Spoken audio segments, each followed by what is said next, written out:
ఈ ఐపీఎల్ సీజన్లో play offs berth అయితే జమానాకు ముందే కన్ఫర్మ్ చేసుకున్న రాయల్ ఛాలెంజర్స్ బెంగళూరు టాప్ 2లో ప్లేస్ కోసం ఎడతెగని పోరాటం అయితే చేస్తోంది. అనూహ్యంగా హైదరాబాద్ ఇచ్చిన షాక్తో కంగుతిన్న టీం ఆర్సీబీ ఆ తర్వాత టాప్ 2 ప్లేస్ కావాలంటే గుజరాత్, పంజాబ్ మ్యాచ్లు ఓడిపోవడం తప్పనిసరి కావడంతో తన ప్రియమైన శత్రువులైన చెన్నై, ముంబైలు గెలవాలని ఫస్ట్ టైం ప్రార్థనలు చేస్తోంది. తమ్ముడు కోహ్లీపై అభిమానం చూపించిన అన్న ధోని నిన్న టాప్ 1 జట్టు అయిన గుజరాత్ టైటన్స్పై విక్టరీ సాధించి ఆర్సీబీకి పరోక్షంగా హెల్ప్ చేశాడు.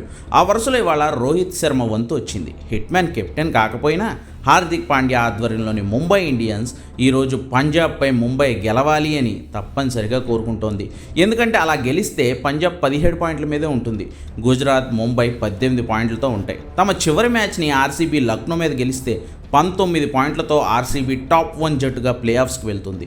గుజరాత్, ముంబైల్లో దేనికి బెటర్ రన్ రేట్ ఉంటే ఆ జట్టు బెంగళూరు తర్వాతి స్థానంలో టాప్ 2లో సెటిల్ అయ్యి ఆర్సీబీతోనే ప్లే ఆఫ్ 1 మ్యాచ్ ఆడడానికి సిద్ధమవుతాయి. సో ఇంత పెద్ద ప్లాన్ వేసుకున్న ఆర్సీబీ ఇవాళ ముంబై గెలవాలని మనస్ఫూర్తిగా కోరుకుంటుంది. పంజాబ్ గెలిస్తే మాత్రం 19 పాయింట్లతో పంజాబ్ ఫస్ట్ ప్లేస్కి వెళ్ళిపోతుంది.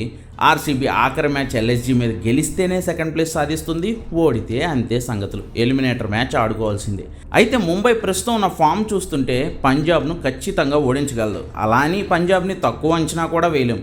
ముంబైలో రోహిత్ శర్మ, రికెల్టన్ మొదలుకొని Suryakumar Yadav, will jacks, Tim David, Hardik Pandya, నమన్దీర్ ఇలా అందరూ పిచ్చ ఫామ్లో కనిపిస్తున్నారు. బౌలింగ్లో ఎలానో బుమ్రా, బౌల్ట్ లాంటి లెజెండ్స్ ఉన్నారు. ఇక అటు పంజాబ్లో శ్రేయస్ అయ్యర్ అయితే బేభత్సమైన ఫామ్లో ఉన్నాడు.